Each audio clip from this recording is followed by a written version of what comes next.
All right, guys. So for this case, I ended up doing a PEEP study on this gentleman 2 days ago, and the optimal PEEP was 13. The lung was very like underinflated, very deflated looking on the X-ray, and so we tried to recruit the lung as much as possible with PEEP of 13. Today. That's 2 days now. The peak was at 12 when I arrived, and I'm just gonna flip this around here. Over here, this is with the PEEP of 12. So I mean, there is dorsal distribution of ventilation. I can't say that that's a bad distribution of ventilation, but when you compare it to the X-ray is really, looks like a deflated helium balloon. So right now, I'm going to be trying to expand the lung volume over time. I decided to go with APRV and to guide it with the electrical impedance tomography, since the PEEP is not giving us the ideal results. I'm going to go here, just show you some of the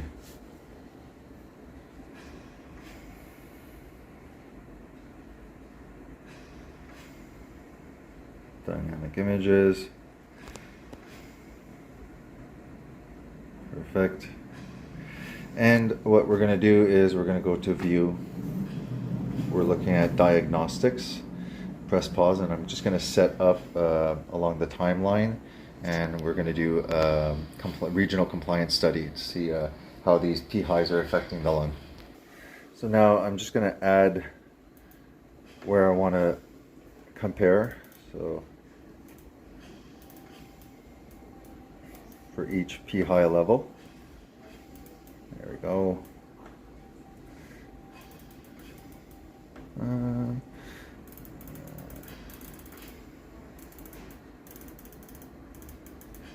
Just want to remove this. 2 seconds. Okay.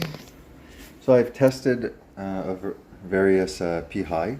We started with 22, 24, 26, 28, and I just took a second reading further along with 28. When we look here, we see a loss of a compliance loss in many areas of the lung, and that is with a P high of 22. So that means that this whole point of changing to APRV, because we want to increase the end expiratory lung volume in this patient, the FRC, we need to recruit the FRC basically.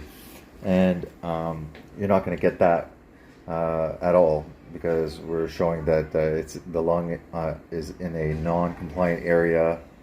Same thing here. It goes from 21 to 29. This is a P high of 24, so we can see the trend. It's like, it's not just a random, like one's high, one's low. It's making sense. Okay, so you can trust the data, and clinically, this is what you're expecting.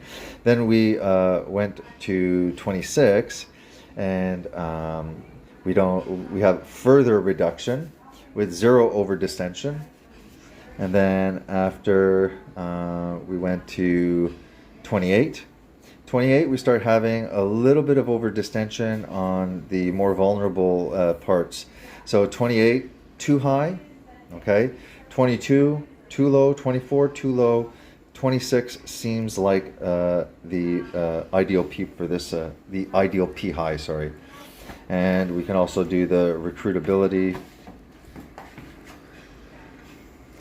So yeah, so we look over here and we see this is 28 is these two. So we have an increase in end expiratory lung volume, but primarily a lot on the ventral. But look how it starts here. And then it starts growing, then it starts spreading across, and then it starts going down. So it might be an interesting, it may be interesting to keep the P high at 28 for now, okay, because there's not significant over distension. We want to creep open that lung and the chest wall over time, but then towards the end of my shift, I'll know that 24 was the money spot.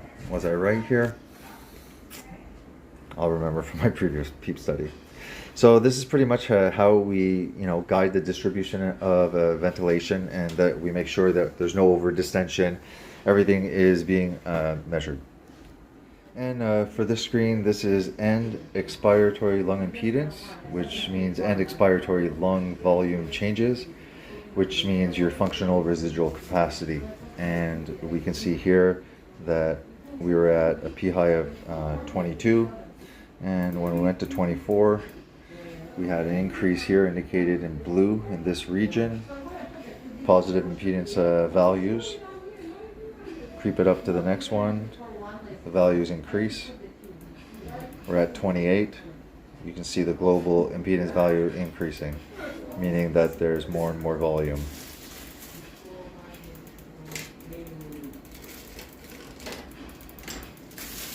So you can see with the impedance values going up, that indicates increasing volume. And you actually also see the trend of the impedance curves trending upwards. That's also increasing end expiratory lung volume.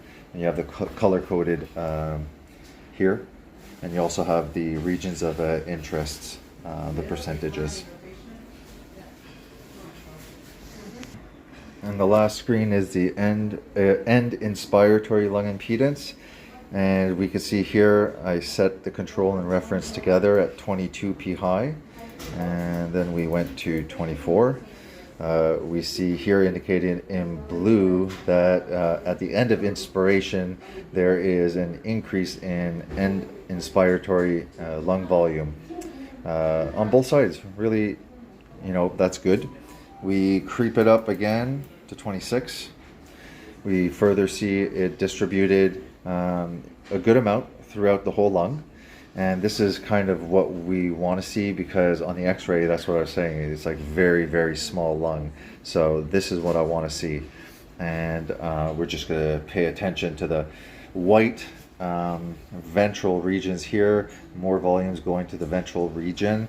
So we just want to also keep an eye and do some regional compliances to make sure we're not over distending. That would show up in orange in our custom analysis. So it doesn't mean it's over distension, but it's something that you have to evaluate with the regional compliance.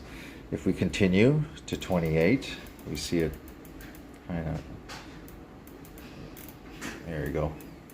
So, overall, I like where the lung is now for recruitment. Leave it here and recruit over time. And what you'll do is you'll naturally see also the volumes. Let's say you come back and the volumes are like 650, nothing's changed, you know that you're gaining volume. All right, this is cool. I'll do another PEEP study at the end and set the P high at the end of my shift. Thanks, guys.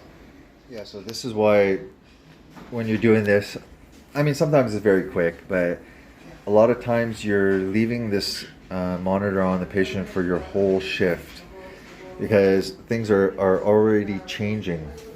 As we're recruiting, okay, now the 28 that only had just a little bit of orange is starting to have more and more orange. So we're recruiting volume in the lung, and now it's starting to trend towards over distension.